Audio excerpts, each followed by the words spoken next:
Millionnaire abandonne un chiot aveugle nourri.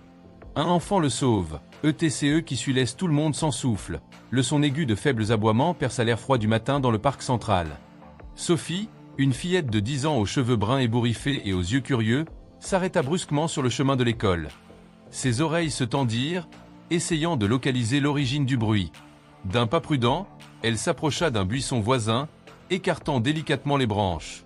Là, dans une boîte en carton humide par la rosée matinale, gisait un petit chiot. Son pelage doré était emmêlé et sale, et ses yeux, bien que ouverts, semblaient flous et perdus. Sophie sentit son cœur se serrer en réalisant que le chiot était aveugle. « Bonjour, petit », murmura-t-elle en tendant la main lentement. Le chiot tourna la tête vers sa voix, ses oreilles bougeant comme de petites antennes. Quand Sophie toucha son pelage doux, il se contracta un instant, puis se détendit dès qu'il ressentit la chaleur de ses mains. L'odeur de terre mouillée et de feuilles tombées emplissait l'air pendant que Sophie réfléchissait à ce qu'elle ferait. Elle savait qu'elle ne pouvait pas simplement le laisser là. D'un geste rapide, elle ôta son manteau et enveloppa le chiot dedans, sentant son petit corps trembler contre sa poitrine. « Ne t'inquiète pas, » murmura-t-elle, « je vais prendre soin de toi. » Pendant ce temps, à quelques kilomètres d'ici, dans un manoir imposant en périphérie de la ville, Léonard Durand prenait son petit déjeuner. L'homme d'âge moyen, aux cheveux grisonnants soigneusement peignés et vêtu d'un costume impeccable, feuilletait le journal avec désinvolture. Son visage, marqué par de sévères rides d'expression, ne trahissait aucune émotion lorsque son majordome s'approcha. « Monsieur, » dit le majordome, hésitant, « le problème du chiot a été réglé conformément à vos instructions. » Léonard se contenta de hocher la tête, sans lever les yeux de son journal. « Parfait. Nous ne pouvons nous permettre de garder des animaux défectueux.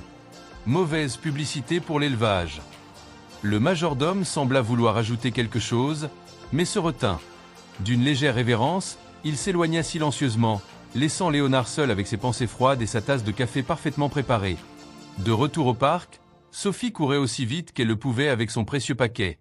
Son cœur battait la chamade, non seulement à cause de l'effort physique, mais aussi par l'excitation de la découverte et la responsabilité qu'elle ressentait désormais.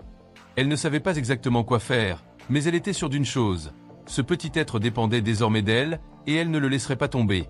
En arrivant chez elle, dans une modeste maison à 2 étages dont la peinture s'écaillait et dotée d'un jardin bien entretenu, Sophie appela sa mère d'une voix pressée.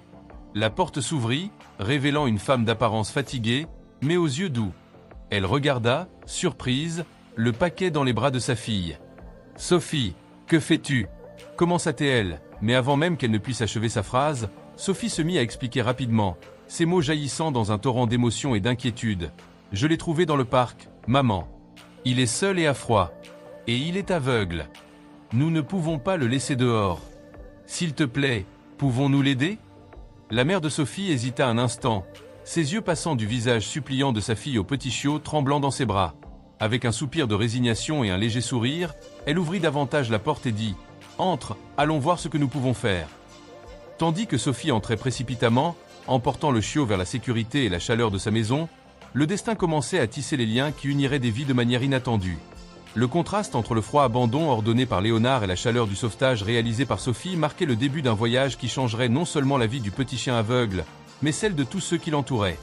La cuisine de la famille de Sophie était petite, mais accueillante. L'arôme de pain fraîchement cuit flottait dans l'air, se mêlant à l'odeur du café. La mère de Sophie, Anna, examinait soigneusement le chiot sur la table de la cuisine, recouverte d'une serviette propre. « Il semble déshydraté et affamé, » dit Anna, ses mains délicates caressant le pelage emmêlé du petit chien.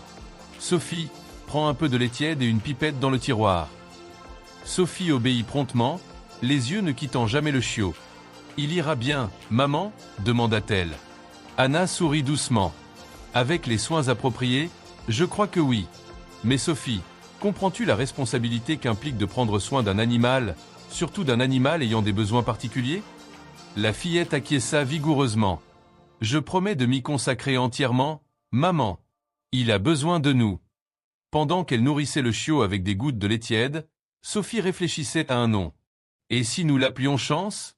Parce que nous lui donnons une nouvelle chance dans la vie. » Anna acquiesça, ses yeux brillants de fierté pour la compassion de sa fille. « C'est un nom parfait, ma chérie. » Dans les jours qui suivirent, Sophie s'immergea complètement dans sa nouvelle responsabilité. Elle se renseigna sur les soins à apporter aux chiens aveugles, adapta des espaces de la maison pour que Chance puisse se déplacer en toute sécurité et passa des heures à l'entraîner avec des commandes vocales et des gestes.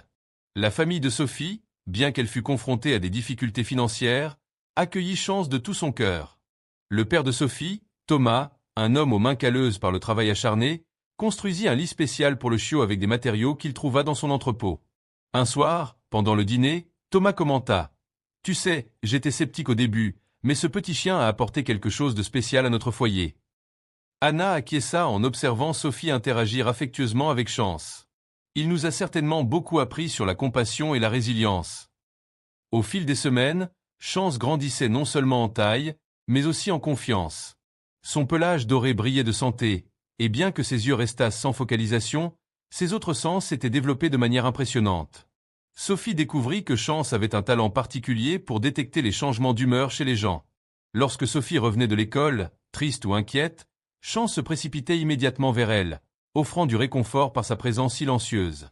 Un jour, en se promenant dans le quartier, Sophie remarqua à quel point Chance se déplaçait avec assurance, évitant les obstacles comme s'il pouvait les voir. « C'est incroyable comme il s'est adapté », pensa-t-elle à voix haute. Une voisine âgée, Madame Martinez, qui arrosait ses plantes, entendit ce commentaire. « Tu sais, Sophie, parfois ceux qui affrontent les plus grands défis sont ceux qui nous enseignent le plus sur la force et la résilience. » Ces paroles restèrent en elle, la faisant réfléchir à la manière dont Chance, malgré son handicap, semblait embrasser la vie avec une joie contagieuse. Pendant ce temps, dans le manoir de Léonard Durand, l'ambiance était tout autre. Le millionnaire passait ses journées en réunions d'affaires et en événements sociaux, cherchant toujours à accroître sa fortune et son influence. Cependant, la nuit, dans ses moments de solitude, il se surprenait à penser au chiot aveugle qu'il avait rejeté. Un soir, en observant la ville à travers la fenêtre de son bureau, Léonard murmura pour lui-même « Ai-je fait la bonne chose ?» Mais il écarta rapidement cette pensée, détournant son attention vers les contrats sur sa table. Ce que Léonard ignorait, c'est que le destin préparait une rencontre qui défierait tout ce qu'il croyait sur la valeur et la perfection. Chance, le petit chien qu'il avait considéré comme un échec, était sur le point de prouver sa véritable valeur d'une manière que personne n'aurait pu prévoir. Au fil des jours qui se transformaient en semaines et des semaines en mois, le lien entre Sophie et Chance se renforçait. Ensemble, ils s'apprêtaient à entreprendre un voyage qui changerait non seulement leur vie, mais toucherait le cœur de tous ceux qui les entouraient, y compris le soi-disant intouchable Léonard Durand. L'automne arriva en ville, peignant les rues de teintes dorées et rouges. Sophie et Chance avaient établi une routine confortable. Chaque après-midi, après l'école, ils se promenaient ensemble dans le parc local, où Chance avait été trouvée des mois auparavant. Par un de ces après-midi, alors que Sophie étudiait sur un banc du parc, avec Chance allongée paisiblement à ses pieds, elle remarqua un groupe d'enfants qui s'approchaient.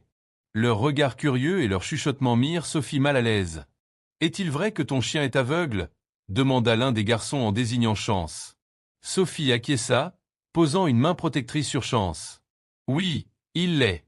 Mais cela ne l'empêche pas d'être incroyable. » Les enfants échangèrent des regards sceptiques. « Comment peut-il être incroyable s'il ne voit pas ?» questionna une fille. Sophie ressentit un mélange de frustration et le désir de défendre son amie. Après avoir pris une profonde inspiration, elle décida de montrer plutôt que de simplement dire « Vous voulez voir quelque chose d'incroyable ?» Elle se leva et demanda aux enfants de former un cercle autour d'elle et de Chance. Ensuite, Sophie sortit une petite balle de tennis de sa poche. « Chance !» appela-t-elle doucement, « rapporte-la !» D'un geste précis, elle lança la balle. À la surprise de tous, Chance se leva immédiatement, ses oreilles se déplaçant pour capter le son. En quelques secondes, il courut dans la bonne direction, guidé par le bruit de la balle roulant sur l'herbe, et la rapporta à Sophie. Les enfants restèrent bouche bée. « Waouh! Comment a-t-il fait ça ?» s'exclamèrent-ils à l'unisson. Sophie sourit, caressant Chance avec fierté. Il ne voit peut-être pas avec ses yeux, mais il perçoit avec son cœur et ses autres sens. Chance m'a appris que les limitations ne sont que des défis à surmonter. Cette démonstration changea complètement l'attitude des enfants. Ils passèrent l'après-midi à jouer avec Chance, posant des questions à Sophie sur ce que cela faisait de s'occuper d'un chien aveugle et exprimant leur admiration pour le dévouement de la fillette. Pendant ce temps, de l'autre côté de la ville, Léonard Durand faisait face à ses propres défis. Son empire commercial était sous pression, les actionnaires exigeant des résultats meilleurs et plus rapides. Lors d'une réunion particulièrement tendue, Léonard se retrouva à défendre son approche impitoyable. « Messieurs, dit-il, sa voix froide résonnant dans la salle de réunion, Notre politique a toujours été d'éliminer tout élément qui ne contribue pas au profit maximal. C'est ainsi que nous sommes arrivés au sommet et c'est ainsi que nous y resterons. L'un des directeurs, un homme plus jeune nommé Michel, osa remettre en question. Mais Monsieur Durand, ne devrions-nous pas considérer l'impact à long terme de nos décisions? Peut-être y a-t-il une valeur dans... Léonard l'interrompit brusquement. De la valeur? La seule valeur qui compte est celle qui figure dans nos bilans financiers. Tout le reste n'est que sentimentalisme inutile. Après la réunion, alors qu'il se dirigeait vers sa voiture, Léonard ne put éviter une sensation désagréable.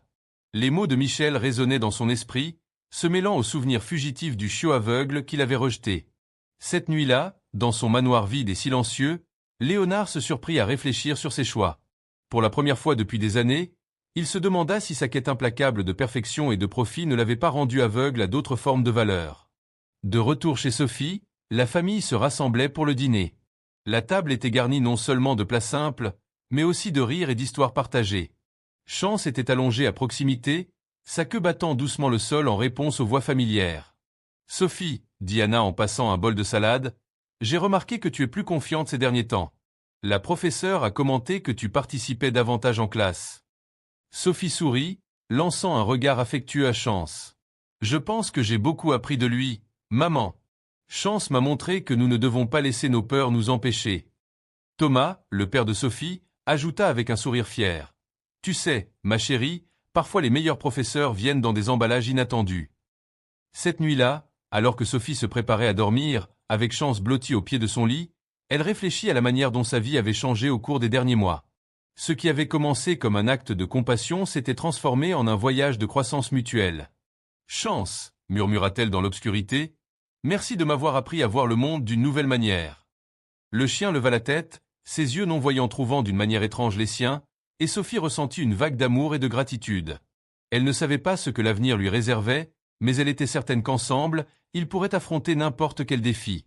Pendant que la ville dormait, deux âmes, une jeune fille pleine d'espoir et un homme endurci par l'ambition, étaient sur le point de voir leur chemin se croiser d'une manière que nul d'eux n'aurait pu prévoir. Et au cœur de cette intersection improbable se trouvait Chance, un petit chien aveugle destiné à ouvrir les yeux de tous ceux qui l'entouraient sur les véritables richesses de la vie. L'hiver arriva en ville, recouvrant les rues d'un manteau blanc de neige. Sophie et Chance continuaient leur promenade quotidienne, désormais vêtues de vêtements chauds et, dans le cas de Chance, de petites bottines pour protéger ses pattes du froid. Un après-midi, alors qu'ils se promenaient dans le centre-ville, Sophie décida de s'arrêter dans un magasin de jouets. C'était presque Noël, et elle voulait voir si elle pouvait économiser assez pour acheter un cadeau pour ses parents. Elle attacha soigneusement la laisse de Chance à un poteau près de l'entrée du magasin. « Reste ici, mon grand. Je reviens dans une minute, » dit-elle en caressant la tête du chien. À l'intérieur du magasin, Sophie fut émerveillée par la variété de jouets et de décorations de Noël. Alors qu'elle examinait une boule à neige, elle entendit du tumulte venant de la rue. En courant vers la vitrine, elle vit avec horreur qu'un petit incendie avait commencé dans un stand de châtaignes à proximité et que les flammes se propageaient rapidement.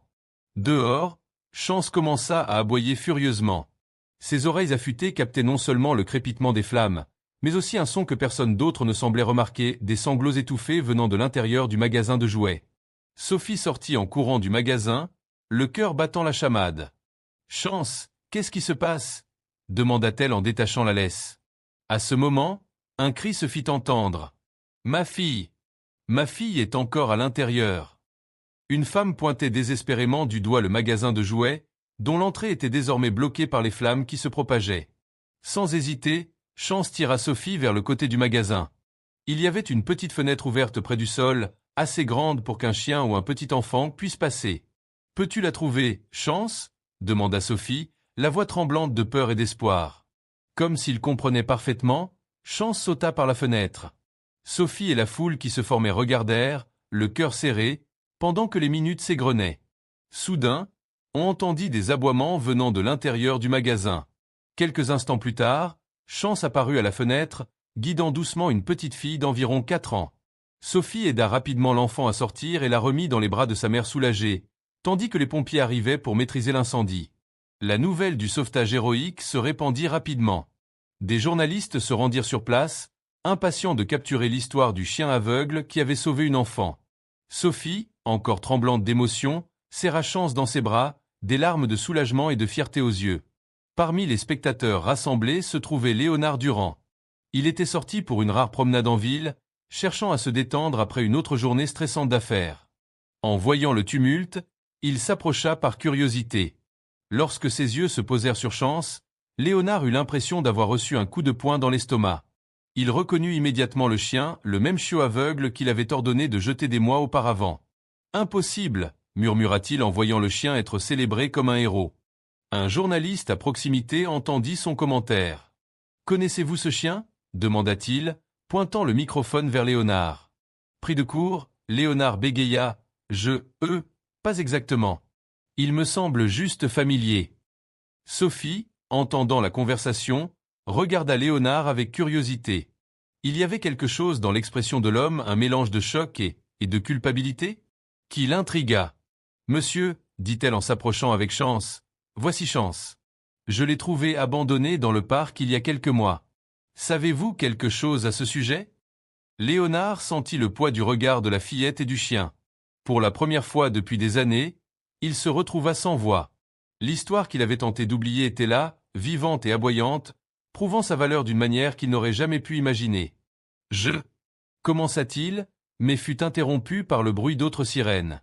Profitant de la distraction, il s'éloigna rapidement, disparaissant dans la foule. Sophie resta regarder l'endroit où l'homme avait été, une sensation étrange au cœur. Il y avait plus dans cette histoire qu'elle ne le pensait, et d'une certaine manière, elle sentait que ce ne serait pas sa dernière rencontre avec cet homme mystérieux. Alors que la nuit tombait sur la ville, deux trajectoires distinctes avaient été irrémédiablement modifiées. Sophie et Chance rentrèrent chez eux en héros locaux, leur lien plus fort que jamais. Léonard Durand, quant à lui, retourna dans son manoir solitaire, l'esprit en ébullition avec des questions et des doutes qu'il avait depuis longtemps refusé d'affronter. Le destin avait entrelacé leur vie de manière inattendue, et les répercussions de cette rencontre ne faisaient que commencer à se déployer. Dans les jours qui suivirent l'incident dans le magasin de jouets, la vie de Sophie et de Chance changea radicalement. L'histoire du chien aveugle héros captura l'imagination de la ville. Des journalistes frappaient à la porte de leur maison, cherchant à obtenir des interviews. Les voisins qui, auparavant, les remarquaient à peine, s'arrêtaient maintenant pour les saluer dans la rue. Sophie, habituellement timide, se retrouva au centre de l'attention.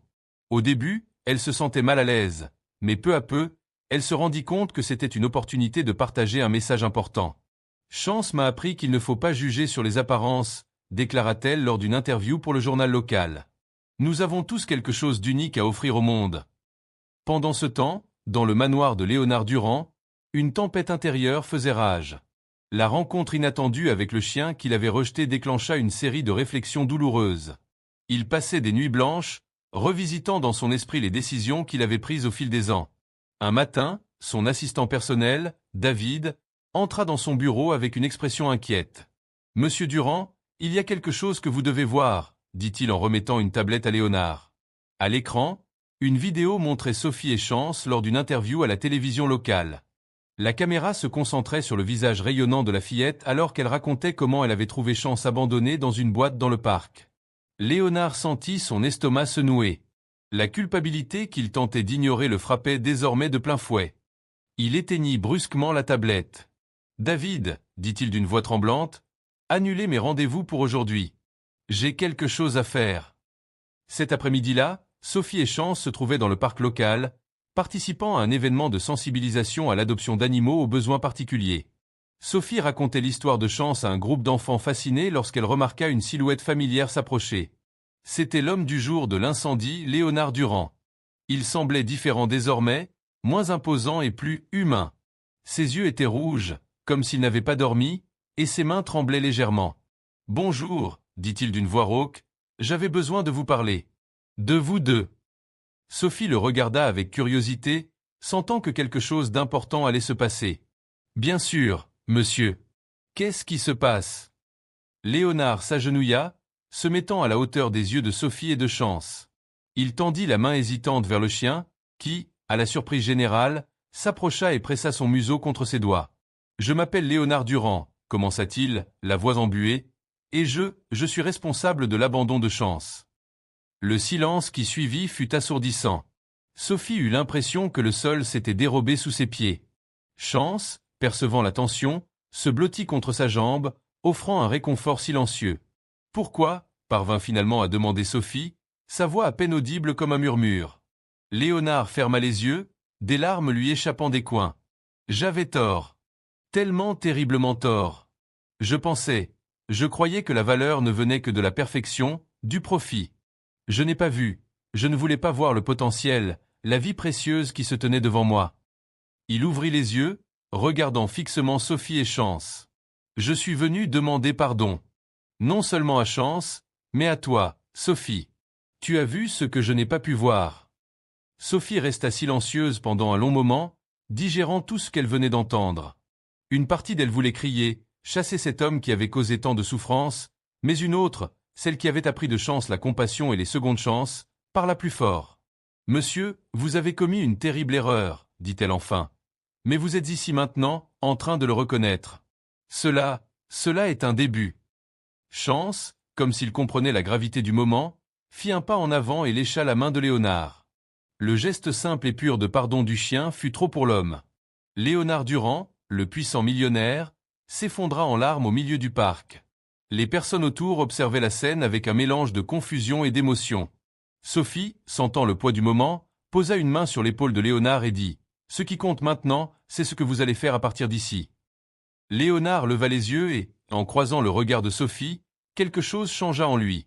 La carapace de froideur et de cupidité qu'il avait construite au fil des années commença à se fissurer. « Je veux faire la différence, » déclara-t-il, sa voix gagnant en force. « Je veux utiliser mes ressources pour aider des animaux comme Chance, pour leur offrir les opportunités que j'ai presque refusées. » Sophie sourit, un sourire plein d'espoir et de pardon, et répondit « Alors, commençons. » Alors que Léonard se levait, acceptant la main de Sophie, Chance aboya joyeusement, comme scellant un nouveau pacte.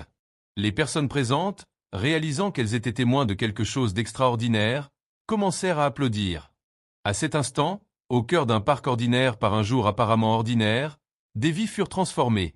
Un homme trouva la rédemption, une fillette découvrit le pouvoir du pardon, et un chien aveugle prouva, une fois de plus, que parfois les plus grands héros se cachent dans les emballages les plus inattendus. Au fil des semaines qui suivirent la rencontre dans le parc, une transformation remarquable commença à prendre forme. Léonard Durand, autrefois le magnat froid des affaires, se lança à corps perdu dans un nouveau projet, la création d'une fondation dédiée au sauvetage et à la réhabilitation d'animaux ayant des besoins particuliers. Sophie et sa famille furent invitées à participer activement au développement de la fondation. Initialement sceptiques, ils se rendirent vite compte que le changement en Léonard était sincère. Le manoir, qui était autrefois un symbole d'isolement et de froideur, bouillonnait désormais d'activité et de sens. Un après-midi, alors que Sophie se promenait avec Chance dans les jardins du manoir, désormais aménagé pour être un espace sûr pour les animaux en réhabilitation, Léonard se joignit à eux. « Tu sais, Sophie, dit-il en observant Chance naviguer habilement sur le chemin, « chaque jour qui passe, j'apprends quelque chose de nouveau avec vous deux. » Sophie sourit. « Que as-tu appris aujourd'hui, monsieur Durand ?» Léonard s'agenouilla, caressant doucement Chance, et déclara « J'ai appris que la véritable vision ne dépend pas des yeux, mais du cœur. » À cet instant, un groupe de vétérinaires et de constructeurs s'approcha, portant des plantes et des plans. « Monsieur Durand, » appela l'un des vétérinaires, « nous aimerions avoir votre avis sur l'aménagement de la zone d'hydrothérapie pour chiens à mobilité réduite. » Léonard se tourna alors vers Sophie. « Qu'en penses-tu ? Voudrais-tu également donner ton avis ?»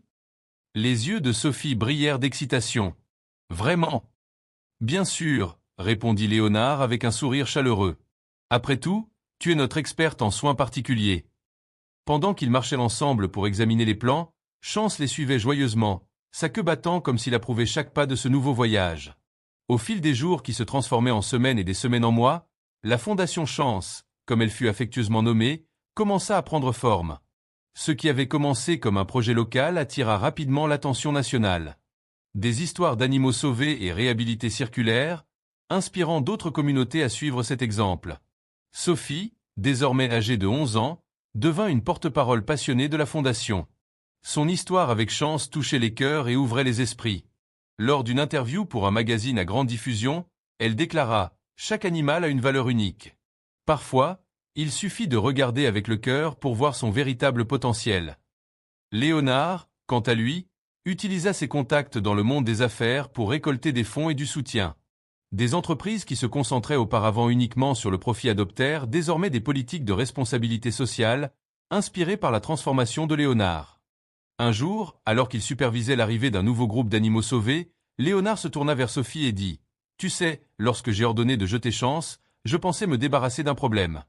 Jamais je n'aurais su que je rejetais la clé de ma propre rédemption. » Sophie le regarda, ne voyant plus l'homme froid qui avait abandonné Chance, mais quelqu'un qui avait trouvé un nouveau but dans la vie. Parfois, Monsieur Durand, nos plus grandes bénédictions se cachent derrière des défis, ajouta-t-elle. Chance, ressentant l'émotion du moment, s'approcha et plaça sa tête entre les mains des deux. C'était comme s'il unissait le passé et le présent, l'erreur et la rédemption. Ce soir-là, tandis que la lune s'élevait au-dessus de la ville, illuminant la nouvelle aile de la fondation, Sophie réfléchit au voyage incroyable qu'elle avait vécu. Dans sa chambre, en se préparant à dormir, elle écrivit dans son journal. « Cher journal, aujourd'hui, j'ai réalisé que parfois l'univers agit de manière mystérieuse. Ce qui avait commencé comme un acte de bonté s'est transformé en une vague de changement. Chance n'a pas seulement changé ma vie, mais il change le monde qui nous entoure. Et le plus incroyable, c'est que cela prouve que, peu importe combien nous pouvons être perdus, nous avons tous la capacité de changer et de faire la différence. Demain est un nouveau jour, et j'ai hâte de découvrir quelles nouvelles aventures et leçons il apportera. » Avec Chance dormant paisiblement au pied de son lit, Sophie s'endormit, rêvant d'un avenir rempli d'espoir et de possibilités infinies. L'été arriva, apportant avec lui une vague de chaleur et de nouvelles opportunités pour la Fondation Chance. Le travail inlassable de Léonard, de Sophie et de toute l'équipe commençait à porter ses fruits, non seulement dans la ville, mais dans tout le pays. Par un matin ensoleillé, Sophie arriva à la Fondation pour découvrir une scène inhabituelle. Un groupe de cadres en costume, manifestement en dehors de leur environnement habituel, était rassemblé dans la cour, observant attentivement pendant qu'un éducateur démontrait des techniques de thérapie assistées par les animaux. Léonard, remarquant l'arrivée de Sophie, lui fit signe de s'approcher. « Sophie, laisse-moi te présenter. Voici des PDG de quelques-unes des plus grandes entreprises du pays. Ils sont venus découvrir notre travail et discuter de la mise en place de programmes similaires dans leur société. » Sophie, bien que quelque peu timide face à des figures aussi imposantes, les salua avec un sourire chaleureux. « C'est un plaisir de vous rencontrer. J'espère que vous apprécierez la visite. » L'un des cadres, une femme d'âge moyen au regard perçant, s'adressa à Sophie. « Jeune fille, ton histoire avec Chance nous a profondément inspirés. Dis-nous, qu'est-ce que tu penses que les grandes entreprises pourraient apprendre d'un chien aveugle ?» Sophie fit une pause, réfléchissant un instant avant de répondre. « Eh bien, je pense que Chance nous enseigne l'adaptabilité et la résilience. Il ne se laisse pas définir par sa limitation, mais trouve de nouvelles façons de naviguer dans le monde.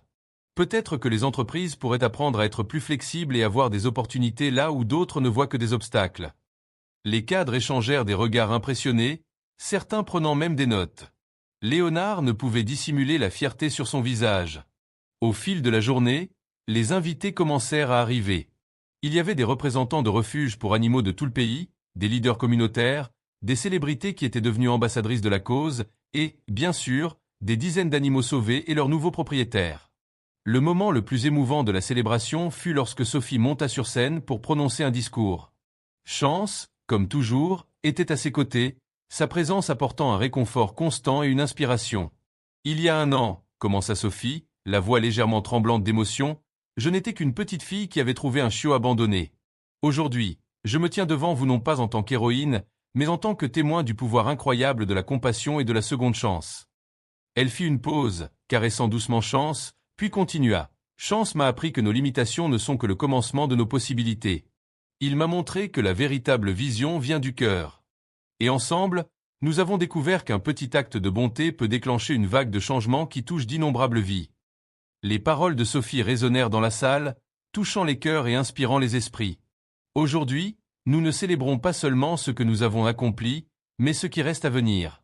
Car chaque animal sauvé, chaque vie transformée, est un rappel que nous avons tous le pouvoir de faire la différence. Nous pouvons tous être le changement que nous souhaitons voir dans le monde.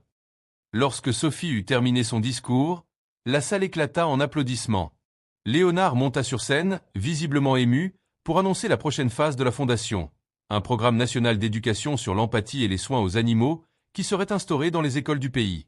Au fur et à mesure que la nuit avançait, Sophie se retrouva à réfléchir au voyage incroyable qu'elle avait vécu.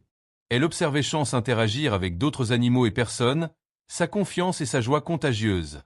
Une journaliste s'approcha de Sophie pour poser une dernière question. « Après tout ce que tu as vécu, quelle est la leçon la plus importante que tu aimerais partager avec le monde? Sophie réfléchit un instant, regardant Chance puis la salle remplie de personnes unies par une cause commune, et répondit. Je pense que la leçon la plus importante est que l'amour et la compassion ont un pouvoir transformateur incroyable. Ils peuvent guérir les blessures, abattre les barrières et créer des liens qui transcendent toute limitation. Et surtout, n'oubliez jamais l'impact qu'un petit acte de bonté peut avoir. On ne sait jamais, cela pourrait être le début de quelque chose de merveilleux. Alors que la célébration touchait à sa fin, Sophie et Chance sortirent dans le jardin de la fondation. Le ciel nocturne était parsemé d'étoiles, et une douce brise portait la promesse d'un lendemain meilleur. « Regarde, Chance !» murmura Sophie en pointant vers le ciel. « Chaque étoile là-haut est comme un rêve, une possibilité. Et grâce à toi, nous avons appris qu'il n'y a pas de limite à ce que nous pouvons accomplir quand nous ouvrons nos cœurs. » Chance aboya doucement, comme s'il acquiesçait. Et là, sous le ciel étoilé, Sophie ressentit une profonde paix et un sentiment de mission. L'avenir était lumineux, plein de possibilités infinies, et elle avait hâte de voir quelles nouvelles aventures et leçons il lui réserverait. Alors qu'il rentrait à l'intérieur, Sophie savait que ce n'était pas la fin d'un voyage, mais le début de bien d'autres. Avec Chance à ses côtés et un monde de cœur ouvert devant elle, elle était prête à affronter n'importe quel défi et à saisir chaque opportunité de répandre l'amour, la compassion et l'espoir. Ainsi, sous le ciel étoilé et avec des cœurs remplis de gratitude, Sophie et Chance entamèrent un nouveau chapitre de leur vie, prêts à continuer d'inspirer et de transformer le monde, un acte de bonté à la fois.